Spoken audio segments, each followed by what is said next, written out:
भारतीय संविधान अंक ही कहानी पुस्तक लोकार्पण उत्सव की अध्यक्ष वरिष्ठ लेखक प्रसिद्ध पत्रकार परम आदरणीय अच्युतानंद मिश्रा जी, राज्यसभा के माननीय उपसभापति मान्यवर हरिवंश नारायण जी, जम्मू कश्मीर के माननीय उपराज्यपाल श्री मनोज सिन्हा जी, इस कार्यक्रम के मुख्य नायक पुस्तक के लेखक परम आदरणीय श्री राम बहादुर राय जी, पुस्तक की एक आकार देने की जो टोली था उसमें परम आदरणीय श्री महेश चंद्र शर्मा जी, सचिनानंद जोशी जी, प्रभात कुमार जी तथा आज के कार्यक्रम में उपस्थित जस्टिस गोयल,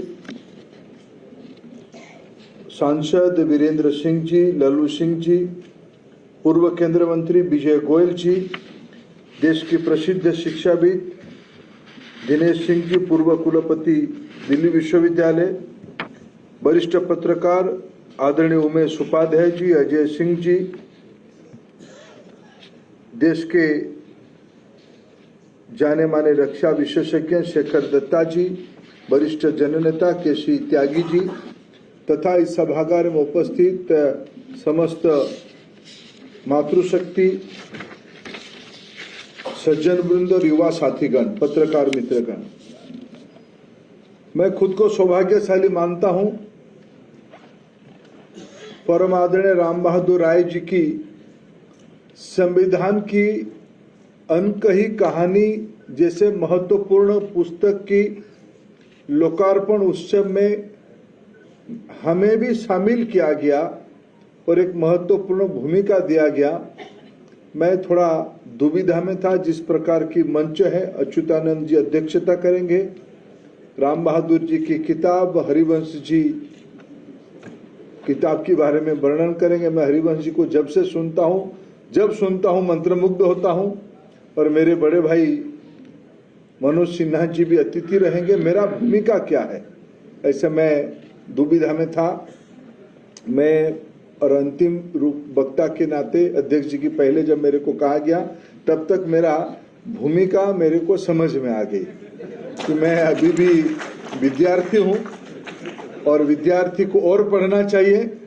और राय साहब ने जो कहा कि संविधान को और श्रेष्ठ बनाने के लिए जो आगे की सीढ़ी की प्रवास है उसको नया पीढ़ी को करना है, नौजवानों को करना है और विद्यार्थियों को करना है। मैं उस दायित्व को सहर्ष से स्वीकार करता हूं और राय साहब की माध्यम से यहाँ सभागार में वास्तविक मैं दो शब्द राय साहब के बारे में ना कहूं तो मेरे मन में कुछ विषय रह जाएगा।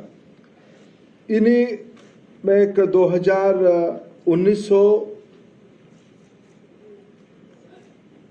1998 या 99 में वो साल भूल रहा हूं, अटल जी की सरकार नई बनी थी। अखिल भारतीय विद्यार्थी परिषद के एक ज्येष्ठ कार्यकर्ता दत्ताजी डिडोलकर थे। उनकी स्मृति में नागपुर में एक स्मृति सभा होने वाला था, व्याख्यान माला होने वाला था। मैं किसी मित्र के साथ, वो मित्र राय साहब की मित्र थे, मैं उनकी शिष्य था, तो उन्हीं के साथ में उन्होंने मैं राय साहब के बारे में एबीवीपी के एक्टिविस्ट के नाते बचपन से सुनता था कि कुछ नेतृत्व जब स्टूडेंट मूवमेंट के थे जिन्होंने इमरजेंसी के खिलाफ जो व्यूहरचना किया गया जेपी की नेतृत्व में, उसमें राय साहब की भूमिका के बारे में मैं एक कार्यकर्ता के नाते सुनता था। मैं राय साहब को स्टेशन छोड़ने के लिए गया था, वी सतीश जी थे, उनके साथ में गया था। तो मेरा पहला परिचय लगभग 25 साल पहले राय साहब के साथ हुई। जैसे वजरंग गुरु जी ने कहा कि अभी भी मैं आपसे स्वस्थ हूं, मेरे को अभी भी याद आ रहा है राय साहब की ऊर्जा, राय साहब की उमंग, राय साहब की जज्बा और विशेष करके नई पीढ़ी की लोगों को मैं उस दिन की आदर आज भी भूल नहीं पाता हूं।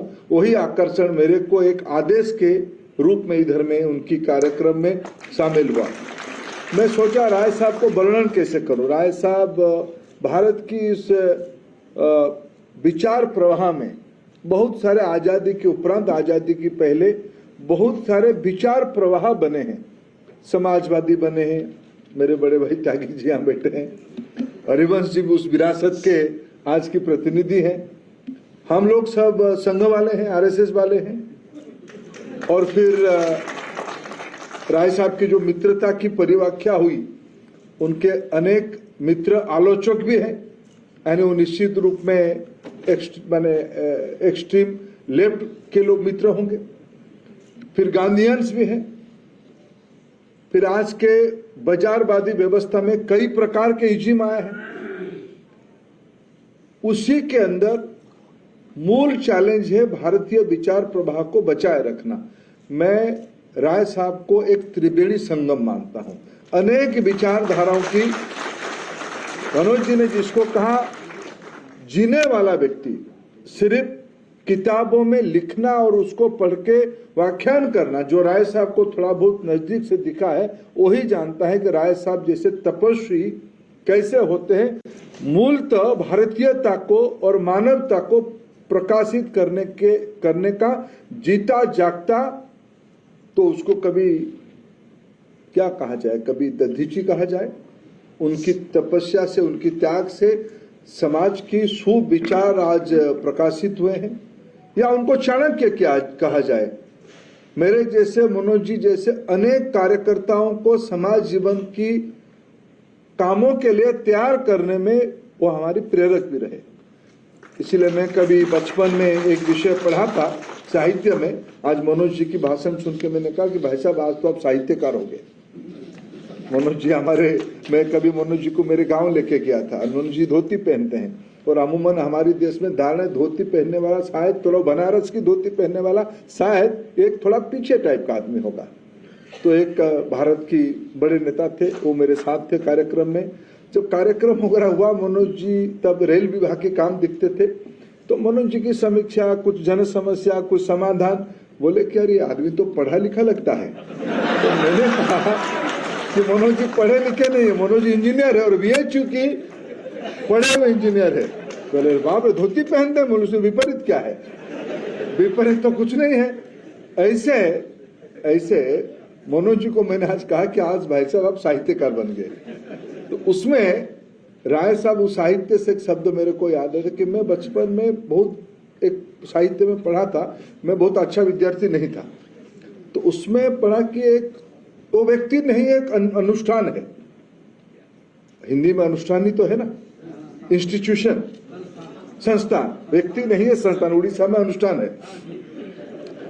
तो मैं बहुत समय तक संस्था, व्यक्ति कैसे संस्था बनेगा, अनुष्ठान कैसे बनेगा। लेकिन मैं आज कहूं, डॉक्टर माननीय राम बहादुर राय जी एक संस्था है, एक प्रवाह है, एक विचारधारा है, एक त्रिवेणी संगम है।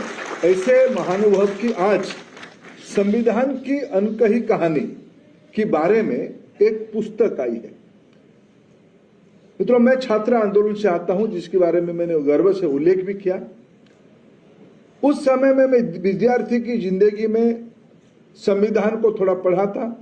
बाद में संविधान के संबंध जो यूपीएससी की परीक्षा देने वाले लोग वो गहन पढ़ते थे, बाकी लोग वकील पढ़ते थे। जेटली साहब की याद आई, बहुत मैं प्रसन्न बने, मैं आभारी हूं राय साहब का। उन्होंने अपना बड़े दिल की परिचय दिखाया, उनकी विशालता दिखाई।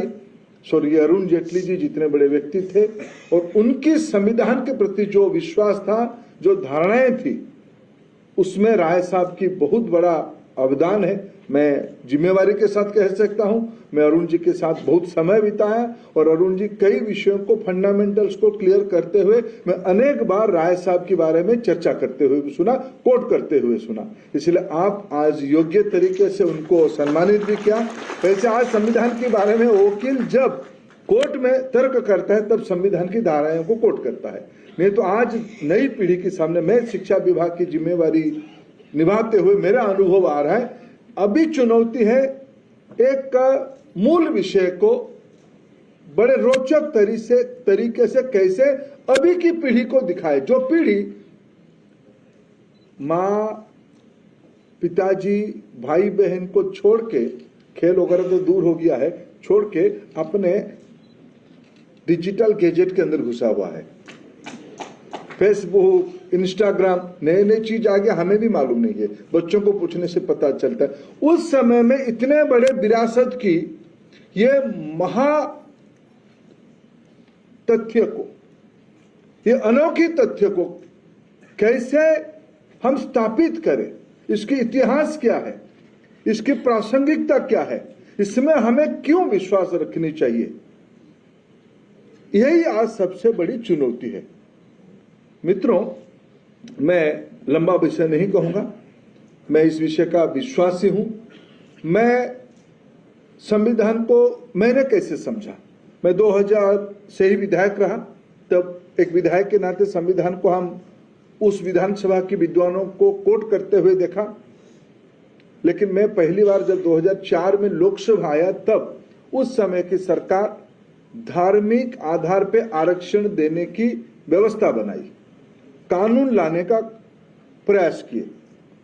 उस समय में उसको असहमति जताते हुए आरक्षण धार्मिक आधार पे नहीं देना चाहिए, जाति और सामाजिक विभेद के आधार पे आरक्षण हमारे देश में है, उसकी मूल अध्ययन मेरे को किसी मित्र ने कहा कि आप संविधान पढ़ो।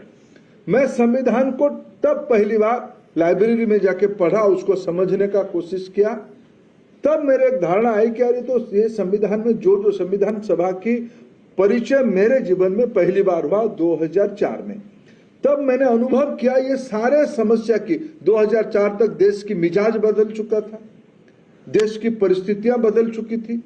उस समय में तब भी मेरे को संविधान सभा जैसे लगा ये तो अभी के विषय में लिखा गया है, लिखा तो गया है 50s में, लेट 40s में, चर्चा उसकी हुई होगी मिड 40s में।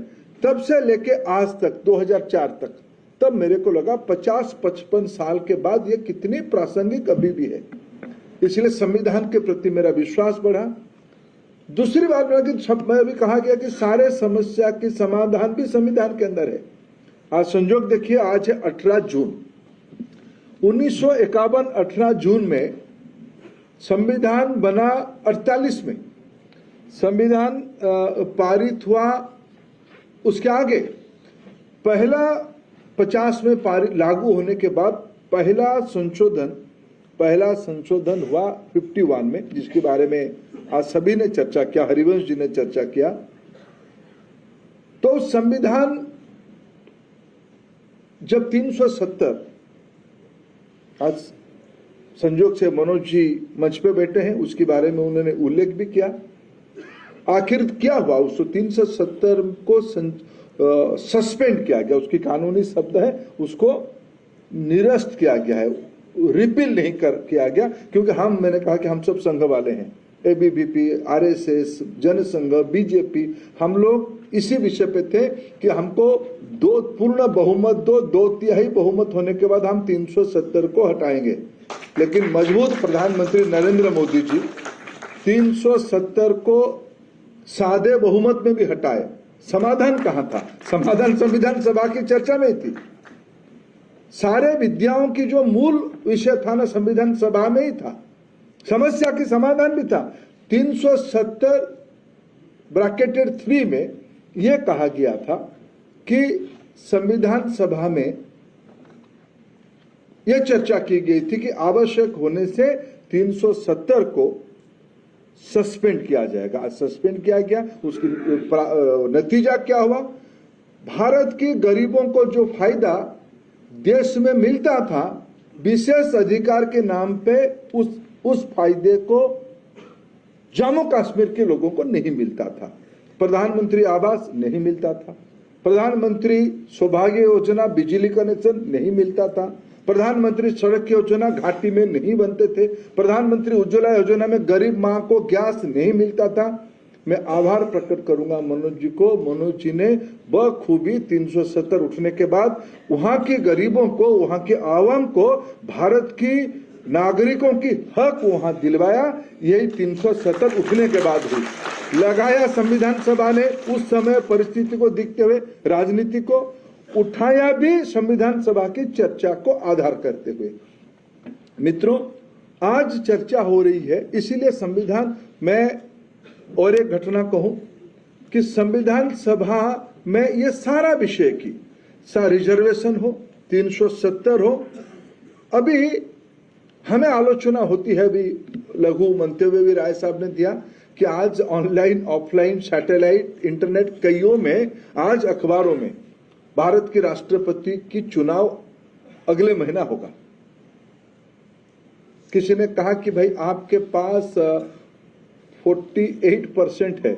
मैंने कहा कि 52% किसके खाते में है? हमारे पास चलो 48% है, हमें पूरा विश्वास है, त्यागी जी जैसे भाई हमारे साथ है, हम 48 को मैं जानबूझ के हरिवंशी का नाम नहीं लिया, संविधान की पद में हरिवंशी, मैं 48 को हमारी देश की प्रधानमंत्री पे जनता की भरोसा है। हम एक अच्छे महानुभव को भारत के राष्ट्रपति इस देश की जनता निश्चित रूप में बनाएगा, हमारे विश्वास है। आज अखबार की 2 एडिटोरियल आया है। 2 एडिटोरियल में यह लिखा गया है कि डेमोक्रेटिक वैल्यू की लोग जीत के आना चाहिए। कुछ मित्रों को पसंद नहीं है दलित घर के, सामान्य घर की व्यक्ति, हिंदी कहने वाला व्यक्ति कैसे देश की राष्ट्रपति बन जाए, कैसे सामान्य घर की व्यक्ति देश की प्रधानमंत्री बन जाए। अटल जी को मौका मिला, अटल जी ने उस समय में कीर्ति स्थापित किया, परम आदरणीय स्वर्गीय अब्दुल कलाम जी को राष्ट्रपति जी के लिए नाम प्रस्तावित कर दिया। यह भारत की संविधान की उपक्रम है। These are the product of some constitutional process। मित्रों, इसीलिए हमारी नागरिकों की संविधान के प्रति विश्वास और बढ़ती है और बढ़नी चाहिए। बात बहुत कही जाती है डेमोक्रेसी के बारे में, प्रजातंत्र के बारे में, आजादी के बारे में। मित्रों, आज उसकी विषय में चर्चा भी हुई। मैं आपको सिर्फ एक विषय पढ़ के सुनाना चाहता हूँ। विकिपीडिया में इसके बारे में लिखा गया है। 1951 में माननीय नेहरू जी की प्रशासन ने पहली बार संविधान संशोधन आज ही के दिन किया था। 1951 18 जून को किया था। किस विषय पे किया था, क्या लिखा गया था? ये कोई भारत सरकार की मसौदा नहीं है, मेरे पार्टी की ये प्रेस नोट नहीं है, यह एक रिसर्च आधारित डॉक्यूमेंट है जिसको मैं पढ़ के आज की कार्यक्रम में सुनाना चाहता हूं। The need to control freedom of speech arrived in 1950 when the government came under severe criticism in the press about its response to the refugee influx in West Bengal and extrajudicial killing of communist activists in Madras. The administration censored the press, but the same was held unconstitutional by courts, forcing the government to look for the new ways. मित्रों, जो लोग आज प्रजातंत्र की झंडा लेके, भारत में तो कोई सुनता नहीं, विदेश जाके कहना पड़ता है, लंदन में जाके कहना पड़ता है भारत में प्रजातंत्र है या नहीं है। वे लोग आज भारत में जो गरीबों की, महिलाओं की, युवाओं की, सर्व देश भर की जनता की ज्यादा आशीर्वाद लेके जो जीत के आता है, उसी को प्रश्न चिन्ह खड़ा किया जाता है कि आप अनडेमोक्रेटिक हो, आप आजादी नहीं देते हो।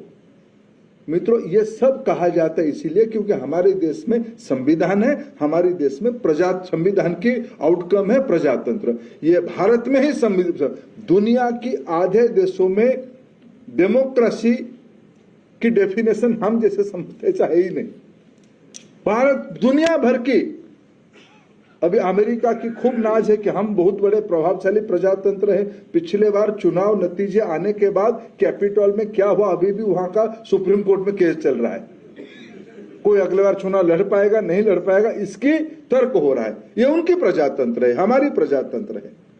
हाँ, थोड़ा बहुत उठते ईवीएम गड़बड़ी कर दिया, जब जीतते हैं तो नहीं कहते, हार जाते तो कहते हैं। मित्रों, मैं अभी और 2 उदाहरण देना चाहता हूं, और एक उदाहरण देना चाहता हूं कि प्रजातंत्र क्या है, जो संविधान की उपक्रम है, जो संविधान की बाई प्रोडक्ट है, संविधान की मेन प्रोडक्ट है। अभी प्रधानमंत्री जी ने ये भवन बनाया, अंबेडकर भवन बनाया, बहुत प्रधानमंत्री साउथ ब्लॉक में बैठे थे। इस देश ने बहुत योग्य लोगों ने बैठे, सब योग्य लोग ही बैठे, जो बैठे सब योग्य लोग बैठे। लेकिन संविधान की मुख्य व्यक्ति बाबा साहब के बारे में पार्लियामेंट की सदन की इतने निकट में इतना भव्य स्मृति कौन बनाया? और हमें कहा जाता है कि हम अप्रजातांत्रिक है, हम असहिष्णु है। हमने अम्बेडकर जी के बारे में ये स्मारक बनाई, ये हॉल बनाई, हम सब बैठे हैं इसमें से। अभी मैं सभी आपको निवेदन करूंगा कि आप तीनमूर्ति भवन में नया प्रधानमंत्री संग्रहालय बनी, उस संग्रहालय में देश की पहला प्रधानमंत्री जी से लेके मोदी जी के पहले तक, यानी डॉक्टर मनमोहन सिंह जी तक, सारे प्रधानमंत्रियों के बारे में बहुत सारे रोचक तथ्य एग्जीबिशन में प्रकट किया गया। एक चित्र में सिर्फ मेरे स्मृति में एक उदाहरण देना चाहूंगा। एक नेहरू जी की कालखंड में घूमते घूमते एक जगह पे मैंने पूछा, विदेश में नेहरू जी कहीं गए हैं 50s में, उनको एक उपहार मिला है जो मेरे साथ नेहरू म्यूजियम की जो व्यक्ति थे उन्होंने कहा कि साहब, मैंने कहा ये कहाँ से लाया, ये आर्टिफैक्ट कहाँ से लाया, ये जो प्रेजेंट था, ये जो गिफ्ट था, ये कहाँ से लाया? बोले कि ये उस राष्ट्र नेहरू म्यूजियम की मैंने गोडाउन में पड़ा था, 50s में देश के प्रधानमंत्री जी को मिला, उसको अनपैक नहीं किया गया था। अभी मोदी जी का सौभाग्य था उनको अनपैक करके उनको प्रदर्शित किया। 3-3 खानदान, उस पीढ़ी के 3-3 पीढ़ी, उस खानदान के 3-3 पीढ़ी देश संभाले।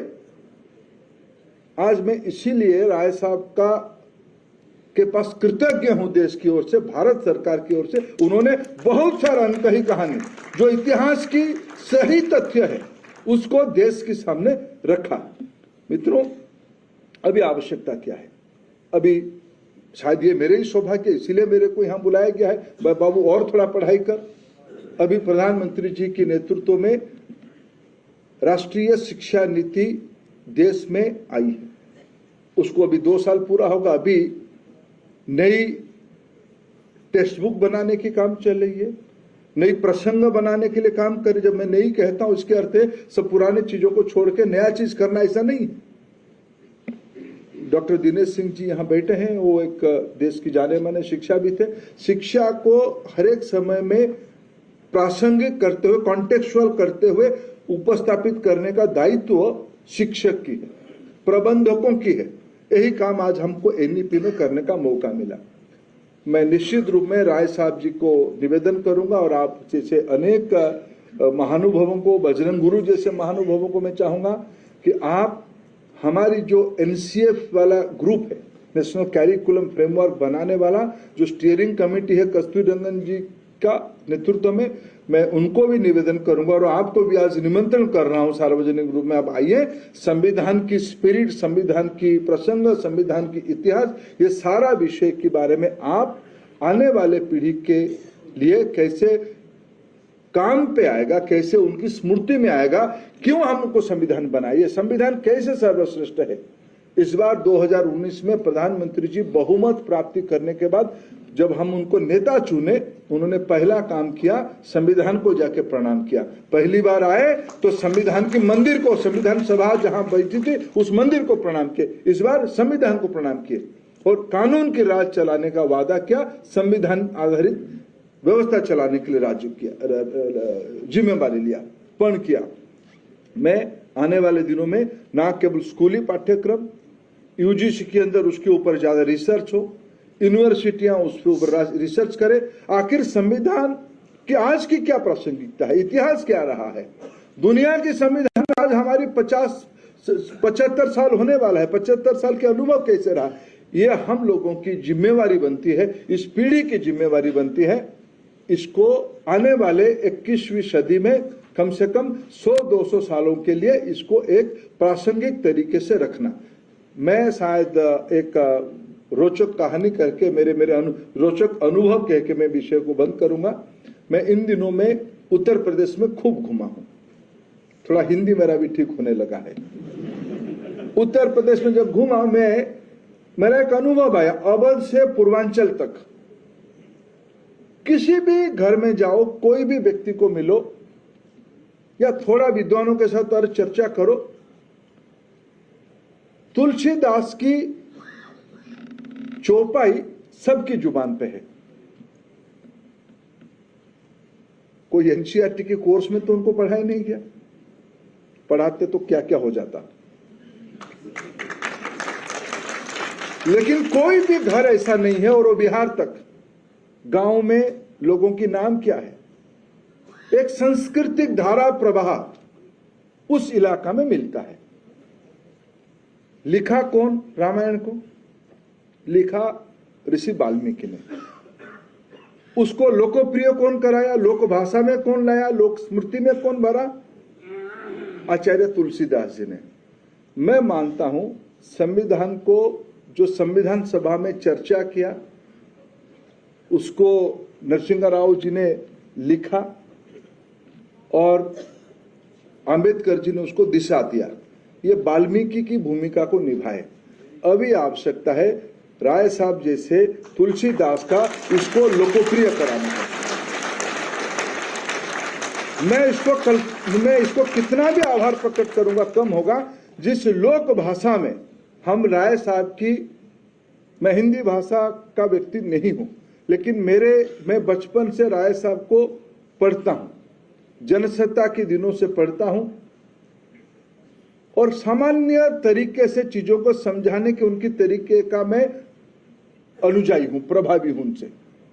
आज संविधान जैसे विषय को उन्होंने देश की, विशेष करके नई पीढ़ी के लिए एक रोचक तरीके से उसको सामने लेके आए हैं। मैं देश की शिक्षा विभाग की ओर से, भारत सरकार की ओर से उनका आभार प्रकट करता हूं। हमारी जिम्मेवारी बनती है इस 21वीं सदी के तुलसीदास की चौपाई को घर घर तक ले जाना, तभी ये देश महाशक्ति बनेगा, तभी ये देश की अर्थनैतिक विकास होगा। इस देश के गरीबों के कल्याण होने से ये देश अपने आप में दुनिया की विश्व गुरु बन जाएगा। इसी धारणा हम सभी के हैं। उसी कड़ी में राम बहादुर राय जी ने एक सीढ़ी हम लोगों को चढ़ाने का काम किया, दधीचि के काम किया, चाणक्य की काम किया। उनको अनेक अनेक धन्यवाद। वो शतायु हो, ऐसे ही हमको मार्गदर्शित करते रहे। आप सभी को नमस्कार।